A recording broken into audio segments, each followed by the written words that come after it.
Action, নিপীড়কের বিরুদ্ধে নিপীড়কের ঠিকানা নিরাপদ কামনা ছাত্র দলের অঙ্গীকার করতে হবে। ছাত্র দলের অঙ্গীকার নারী বান্ধবকে আমাদের অঙ্গীকার নারী বান্ধবকে নিপীড়কের ঠিকানা আলী হোসেনের ছাত্রত্ব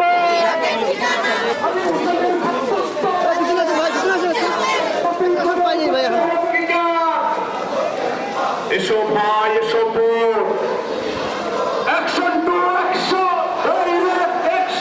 যারা আন্দোলন এবং রাজনীতির সাথে আছি, ডাকসুর সাথে এখন আছি, আমরা তো আগে প্রচুর রকমের এরকম সাইবার বুলিং এর শিকার হতাম, কিন্তু ডাকসু কেন্দ্রিক এই বিষয়টা আরো অনেক বেশি বেড়ে গেছে।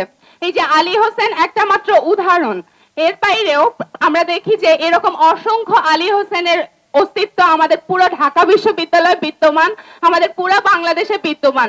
আপনারা যদি এখন এই লাইভের নিচের কমেন্ট সেকশন গুলোতে যান, দেখবেন যে আমাদের প্রত্যেকটা নারীর বিরুদ্ধে কি রকম কথা হচ্ছে, এবং এই কথাগুলো দেখার পরে আপনাদের মনে হবে বাংলাদেশের নিরাপত্তা আসলে কোথায়, মানুষ জাতির নিরাপত্তা আসলে কোথায়, একজন মেয়ের নিরাপত্তা আসলে কোথায়।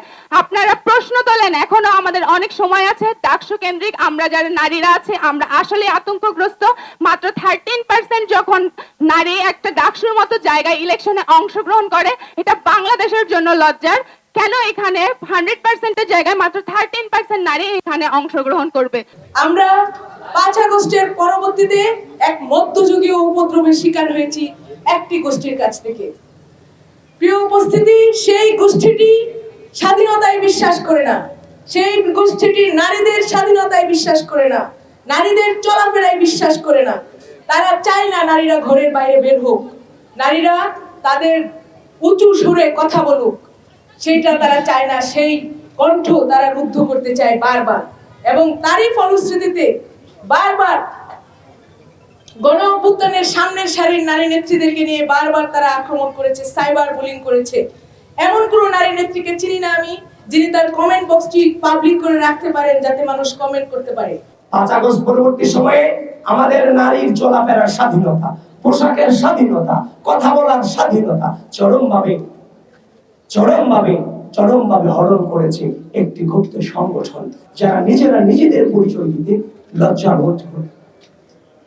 এই ক্যাম্পাসে আপনারা দেখেছেন 5 আগস্ট পরবর্তী সময়ে এই যে নারীদেরকে নিয়ে কুরুচিপূর্ণ মন্তব্য করা, এটা আজকে প্রথম নয়। আপনারা দেখেছেন এই গণঅভ্যুত্থান পরবর্তী সময়ে চট্টগ্রামে আন্দোলনরত নারীকে লাঠি দিয়ে মাটিতে ফেলে দেওয়া হয়েছে।